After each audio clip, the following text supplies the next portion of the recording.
Welcome back to another episode of Solo Scaled. I am your co-host, Ken Freire, and today I am here with Rob Patz, who is a serial entrepreneur who's been doing this for decades, and he's going to drop some wisdom with us. So, Rob, welcome to the show, I my don't know friend. if I like the decade. I gotta be honest with you, buddy. You were going strong, and then you came back with the whole decades thing. I think it's the gray now, starting in Yeah. the unshaved beard thing. I I think had that's to what emphasize. I had to emphasize the decades, the just so decades people. part, which is, but I'm thankful, that, and it's neat that you say that about being a serial entrepreneur. In my life, I grew up. My dad was a pastor, Yeah. and my mom had worked as an engineer, as a time study engineer. And when I came along, she left working as a time study engineer and stayed at home with me. And my dad was always one of those people that was an entrepreneur besides being a pastor. And so I grew up in a home where businesses besides ministry were connected. And I learned early on that ministry and business go hand in hand, that Yeah. faith in what we're doing, whether you're a pastor or a business leader, your faith and your business need to be connected. And that was what I learned early on. I was like 5. My talk about serial entrepreneur. I was 6 years old, and my mom would work with my dad in several of the companies they had, and so they would go out to eat. So I was 6 years old, and every Saturday I would put a card table at the end of our driveway, and I would sell all the toys that I got from every restaurant we went to that week to start making money. That was my initial business, and I did pretty good at it. I love it. Rob, that reminds me of my kids. That every time they want to do a garage sale, they're just looking for stuff around the house. They're like, "Wait, how can we make more money? What can we do?"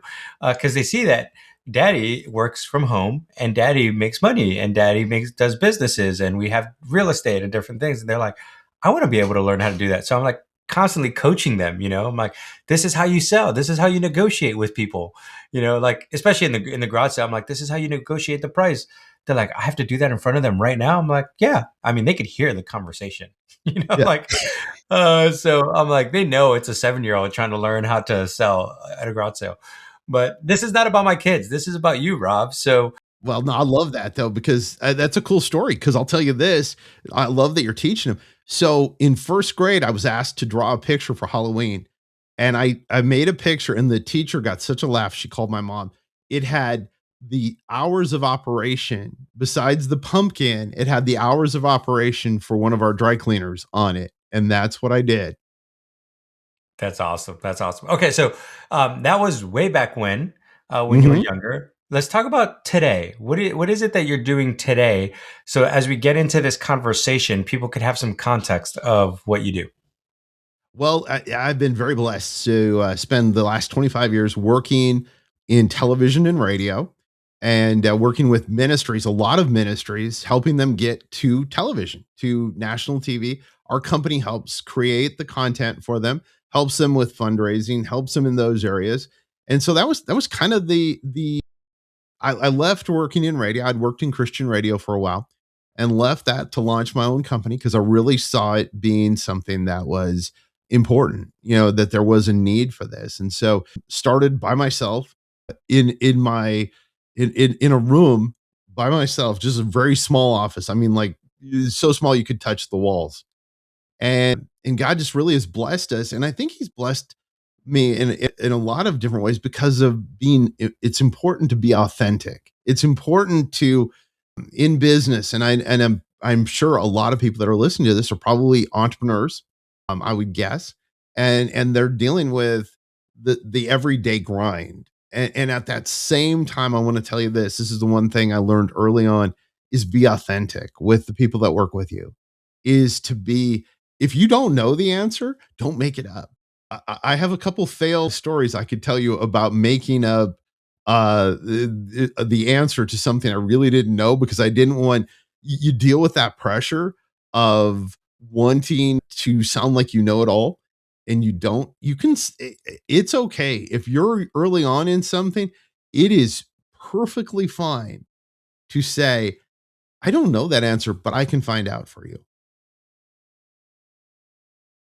Yeah, and that's where I find especially at the beginning, a lot of entrepreneurs get stuck because they're trying to show that they're doing well. I mean, even a great question that I ask all the time, and I could tell people are not being super authentic, is if they started a business, I'd be like, "Hey, how's your business going?" They're like, "Oh, things are going great." I'm like, "Are they?" Because I know there's a lot of speed bumps. I know there's like the marketing process. I know there's a sales process.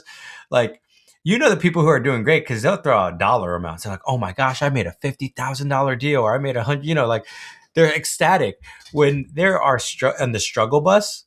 They're Oh, like, "Oh, they're talking about other things." So I'm curious. You talked about you stepping away from working in media to start your own business. What made you decide that? Like, because a lot of people have a hard time making that leap.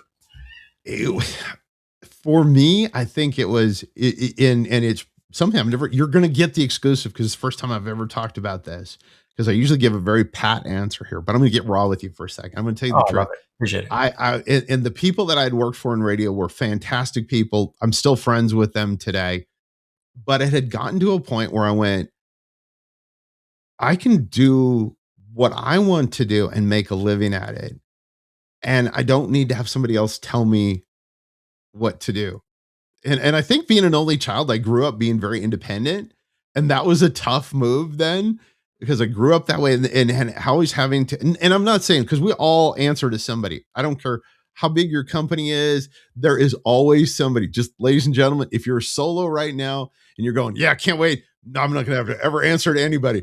Trust me, there are a ton of people, no matter what level of success you're at, that you have to answer to. And so, but for me, it was just really being authentic. I remember a story out of that is before I launched my company, I took my mom and dad to dinner, and they were, of course, both entrepreneurs, business people, and they grilled me through the whole meal. So you're going to do this, but how are you going to do this? And what is the process? And they were, I think, shocked because I had really I had kind of game planned that I kind of figured this is where they were going to go with this. So I had practiced several of my answers. Well, this is what's going to happen. And for me, it was also a calling. I really felt as a Christian and a person of faith that this is where God was leading me, that this was that next step. And I told people, and actually just recently had a chance to reconnect with one of the people I'd worked with back then. And I said, in my spirit, I felt uncomfortable being there. And I loved media. I love media today. I still do. It's almost all the companies I own have holdings in the media world. So it's my world. But I was at a place and we were very successful at the company I'd worked with. But I was also feeling like this in my heart that there was more, that there was Mhm. something really neat for me to do.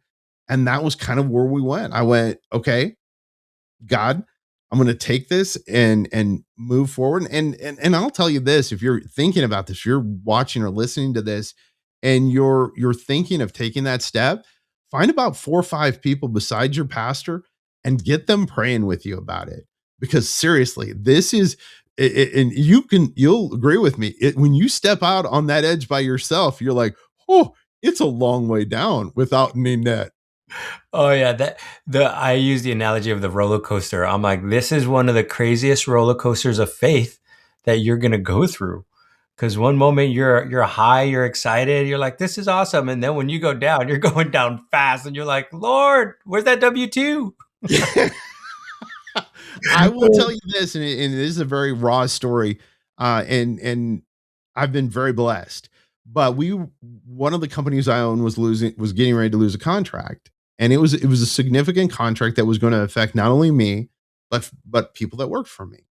And I will tell you that I walked around my house and had a real moment with God. And it was not a thank you, God, for even though I'm losing this contract, it was a hey, listen, you put me in this position to be successful. And now you're going to pull the rug out from not only my life, but several people that work for me. And they're going to be affected too. And I'm like, this is not fair, God. This is not the moment that I signed up for, and that's it. When you're an entrepreneur, you're always wanting to be positive. You're always wanting to be, up and ready for the next thing. But there are times where you get like I was deep in the mud. I mean, I'll be honest with you, buddy. Like, if you would have had to like get on the ground, lay flat against the floor to look at me, because that's where I was. And I seriously got to the point. And I said, God, what are you doing? What's going on here? How did this happen? And I will tell you this, it was freeing at the same time, because it felt so good to say, I realized at the end of the day, when I got up from, and I pace, when I pray and pace. I'm one of those Yeah, people. Yes. I walk I around a lot will too. I walk. I'm like walking, I'm doing laps throughout my whole house, every room, touching every room and going, okay, God, you've gotten me here. Now where are we going from here? And it was real. I mean, I will tell you that it was an experience moment with God that was incredible. And I got up from really being literally on the floor and said, you got this. I can't do any more, which is tough for entrepreneurs and for business people. When you always think, well, I can fix this, or I'm going to be able to fix this. But when you stand up and you realize, A, it's out of my control. The only one that control this is God. God's got this. And I stood up, and I will tell you, I had super peace about it. And I'll also tell you this, this is the cool part. And I have, because you have to finish the story, is God went, okay, I hear you. I feel what your pain is.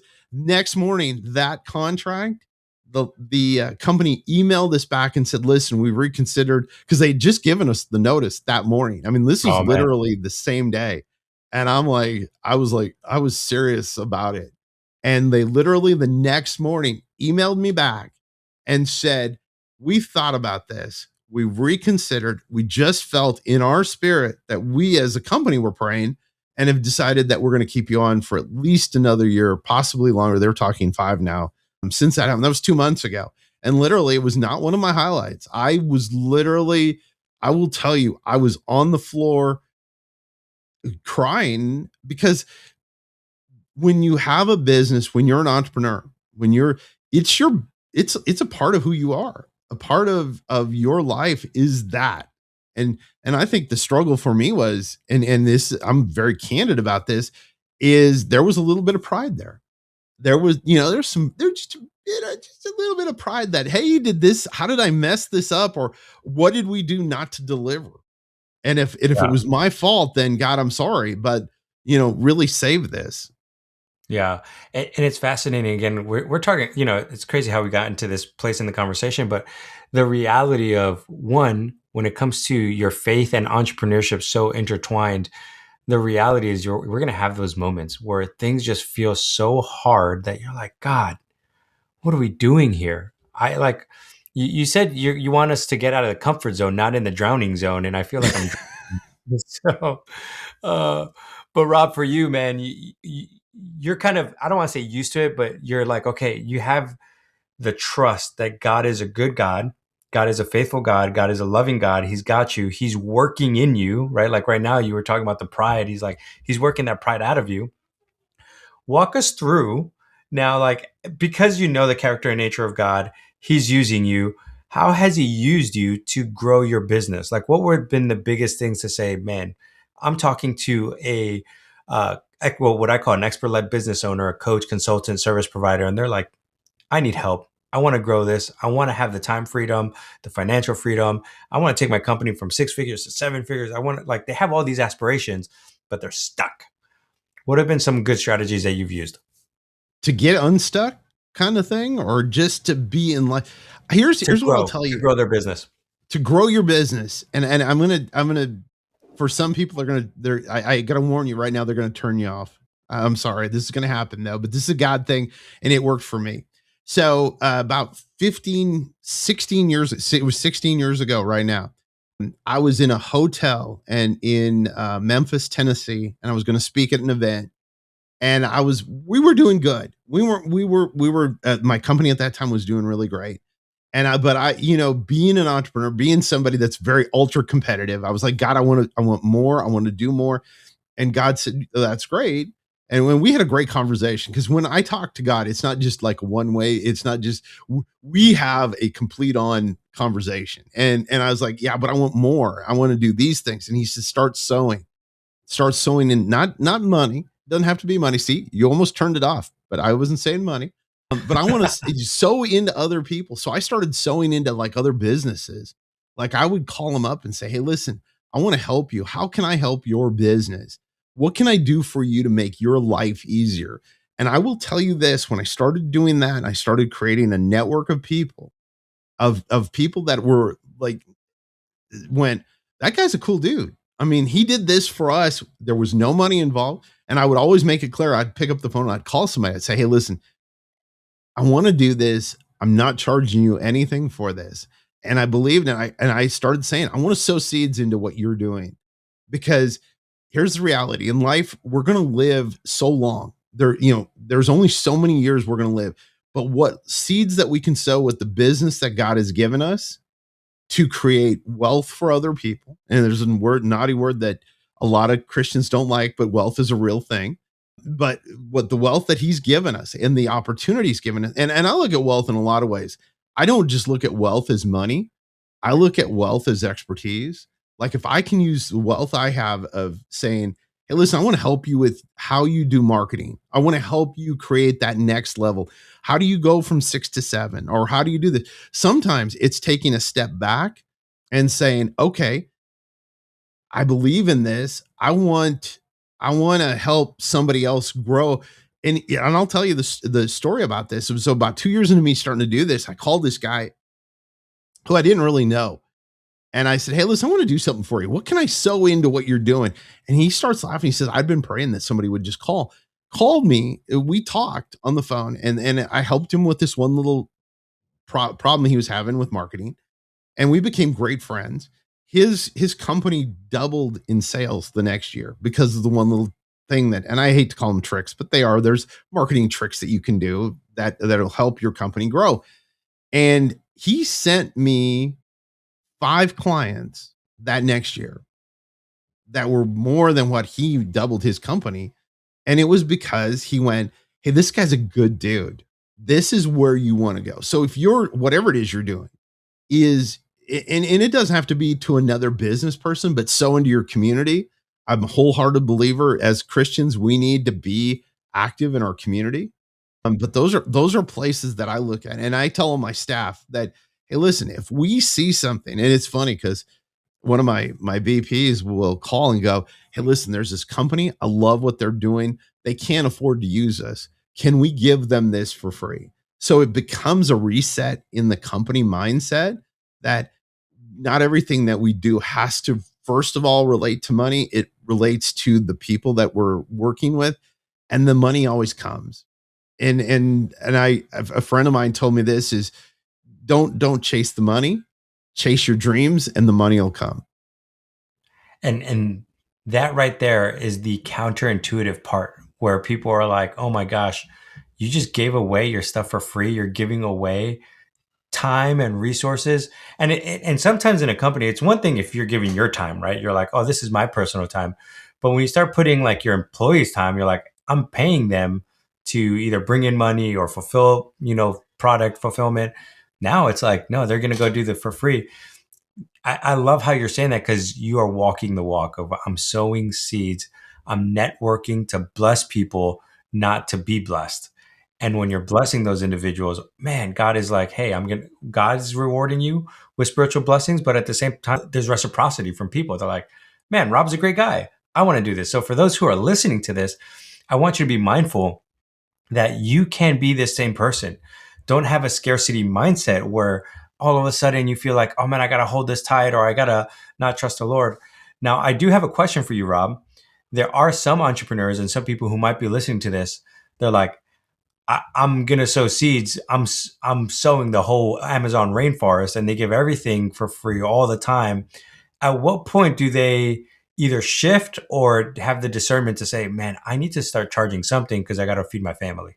Well, and I don't want it. Yeah, please don't take it that you give everything away, but be in prayer and discernment, because, like you said, you have to make a living, and that is always the uncomfortable statement that you have to make with people is, and the Bible talks about it, that you're worth something for whatever it is you're doing, and being a pastor's kid, I just totally mangled that. But you look it up; it's in the Bible somewhere. But you still have to, and we were very mindful. So we don't do like, I mean, I'm just so that 100 people don't immediately email me and go, "Hey, listen, I'd like you to help me with this." We are very mindful, and we pray over the companies we work with and do that and give that to them. And you have to do the same. But if God starts nudging you and you hear that voice, you got to do it, even when it feels uncomfortable. And like you said, there are times where for us, it's investing not just my time, it's investing my team's time into it. And that's where it can get stressful. And you can go, huh. And it's not always going to be perfect. And you can't go into this and I think this, just like tithing, there are so many people that, well, I gave $100 to God last week and I didn't get $1,000 back. Well, that's not even realistic. Sometimes you're going to do in this same token, you're going to give to somebody and you may not get something back right away. Yeah. And it may come indirectly. You may never know that gift that you gave to somebody else becomes the gift to you through a complete different network or through their network, and you may never know. So I think you have to be very careful. Don't give everything away. I'm a Yeah. firm believer in getting paid. I started when I was 6, but you also have to, and I think for everyone, and you and I are just having this great conversation. For everyone, it's their level of comfort on that. It has to be, hey, listen, I want to do, and especially as pastors' kids, we do. I seriously, I could be at church 7 days a week, volunteering for something. So you have to Yeah. be careful and mindful. And I got married later in life, so I've been mindful of the fact that now I have a wife, and I have to say, there's those responsibilities, and you have all of these things. So you got to be mindful, and you still, like you said, you got to put a page there. Unfortunately, and I'll tell you this, and it's always funny as I say, unfortunately, my credit card company still wants me to pay them, even if I give stuff away. The electric company, they don't go, "Wow, Rob, you're such a cool dude for doing all that neat stuff. So we'll waive your bill this month." They Yeah. don't. So you've got to still have that mentality, and that's. But I think, and especially as Christians and entrepreneurs, we live this lifestyle of it's a grind. That was such the cliche statement of the last 10 years. Oh, I'm just grinding. What are you grinding? I want to know but you've got to be able to balance. Everything has to be a balance. And I want to say this because I'm a serial entrepreneur. I can work till midnight every Yeah. night. It's not healthy. It isn't a good thing. Don't take that as my flex, because my staff realizes now they can get emails at 2 o'clock in the morning. I'll be laying in bed going, "Hey guys, we need to find out about this," and it's not good. So you got to figure the life balance out, and that I think kind of comes back to a balance with this. If you see a company, and when we started, we took one company every month, and we would call on them, or a lot of times they would call on us and say, and working in a faith-based world like we do, you hear it and you can tell it right away. You go, okay, I know they can't afford their budget's not in our league as far as what we charge, but just have discernment. And it doesn't have to be anything big. Like I told you about this one gentleman, I gave him a nugget. It took 10 minutes. It was not like heavy lifting.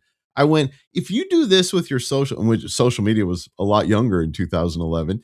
If you do this with your social media, you'll increase your mailing list, you'll increase all of these things. That's all you have to do. It was a 10-minute conversation.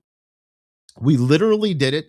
This is when I lived in Seattle. We did it at a Starbucks. We sat across from each other. I showed him the idea and the principle of how to do it. He had staff, he had a great team, and he did it.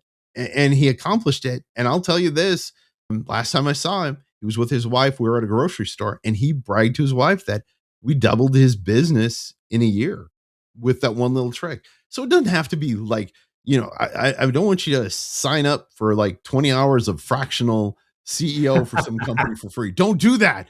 But No. where you see your need, go there. Yeah. For you talked about work life balance and knowing that you're like, oh, I need a little bit more of that. What are the things that you're working on to try to get work life balance? It is a struggle. It is a real struggle. My wife and I are are both very driven. And so it's very funny. But what we've done is become intentional now with our time, with what she does for a living and what I do. We now block off Friday afternoon. So Friday afternoons, we go together and are intentional together and have fun. Now, our big thing is we love to travel. So we'll travel, like we went to Savannah, we go to different places throughout the year, and we do that where it's intentional that we are going there not to work, which is super funny because we also own a Christian television network. And so we go to like Savannah and we shoot television. And so it's still work, but we justify it. It's not our real work. It's kind of our secondary work, but it's It's your still fun work. hobby. It's yeah, it's an expensive hobby. So but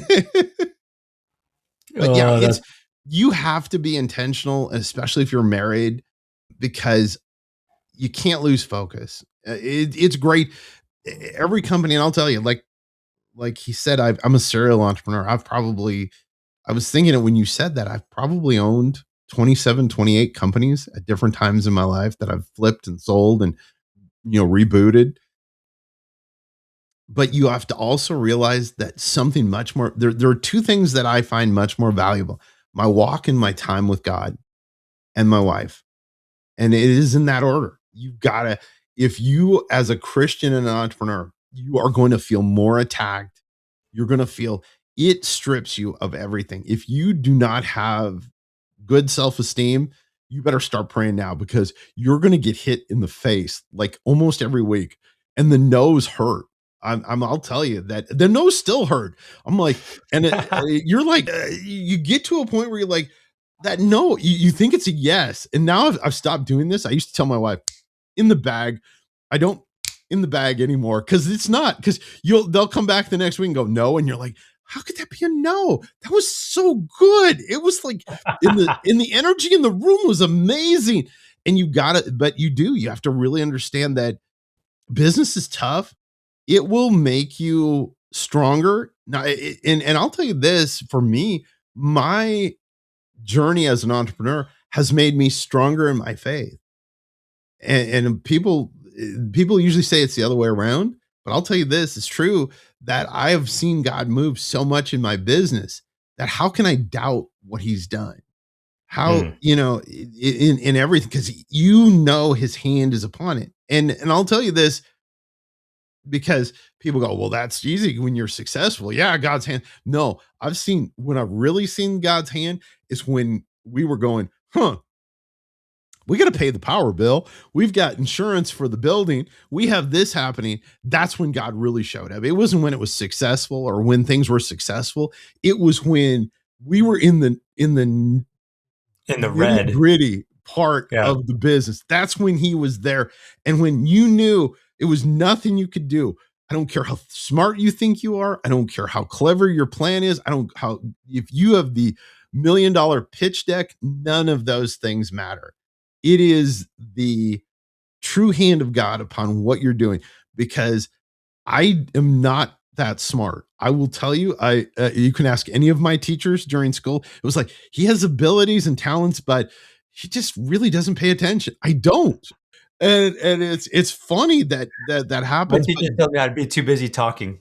yes, I was always he's and it was funny because he'd be like, he's going to make a great communicator, and I was like, yeah, that's exactly which is super funny because you look back then after that when I went to school. Originally I was going to get an international finance degree. That was where I was going because I wanted to work in the banking world, and God went, no, that's not it. You're going to be a broadcast journalist major, and that's what you're going to do, and you're going to communicate on that level, Yeah. and that's it.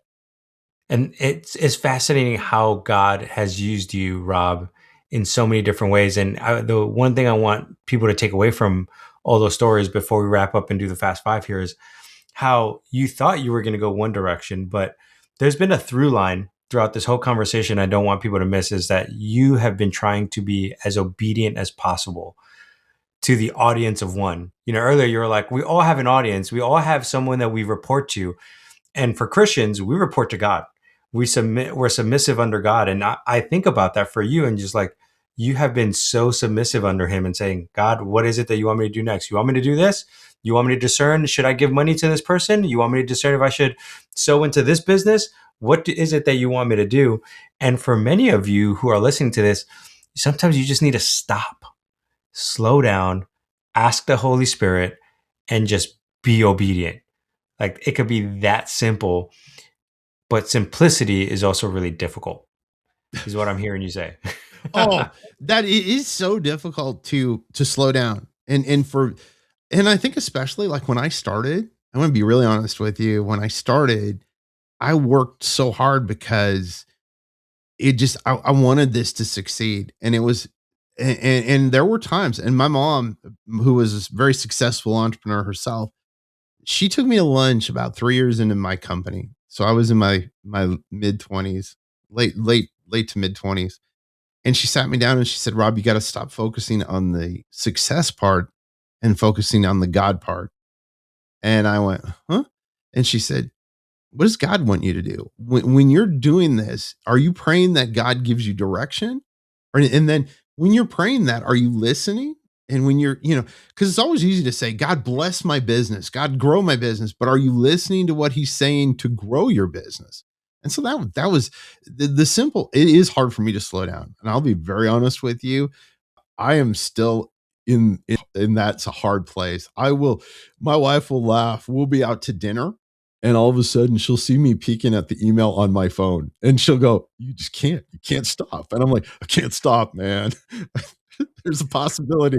There's like, "Ooh, this could be a good contract." And I'm over there, we're ordering bread. And I'm like, just give me a second here. I got, so, You're like, but one more minute, one more minute. yeah, I just, or my big thing now is voice text, which you can't do in a fancy restaurant. Just so you know, if you're listening or watching, just a note from me to you, save you a minute. If it's a really fancy restaurant, don't whip out the voice text on your phone because that thing makes the loudest noise. And I'm saying this from experience, especially if you have an Apple product, when it goes boop, boop, like that in a room that is very quiet and all you hear is clinking dishes is going to sound like a beacon Yeah. siren going off in the middle of and you're like, and my wife's looking at me like, "What did you do?" I'm like, "Sorry, I was going to voice text that."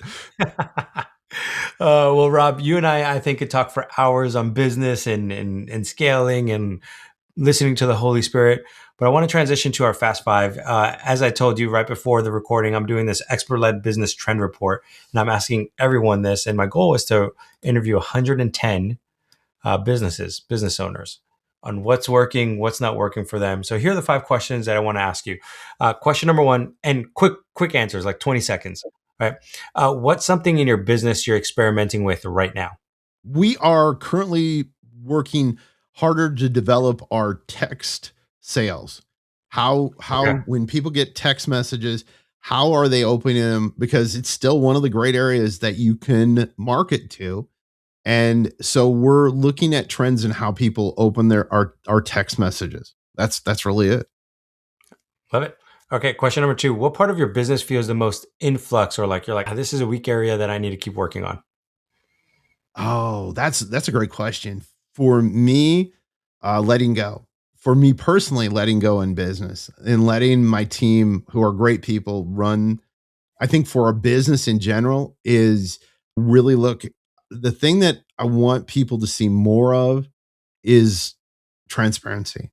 I want people Yeah. to see in our business a real transparency of, hey, these are the good things. Like you said, instead of saying the business is good, I want people to say, "Hey, listen, this is what Rob did. These are the things that company has done." It's not just a blanket. So transparency, I would say, as a business. Okay. Question number three. What's a goal you're building toward this year that you're really excited about? We are in the process of doing some products that will be our own inside of apps. And that's our big thing. We're working to really create some programming that not only would be good for us as a company, but that we can then sell to others. And so that's the one area that we've been working in. And really, everybody, the world as we know it is going app driven. Everything's going to be app driven. So we're hoping this technology helps ministries and media companies. Praise God. All right. Question number 4. Where do you see the media industry shifting and how are you preparing for it?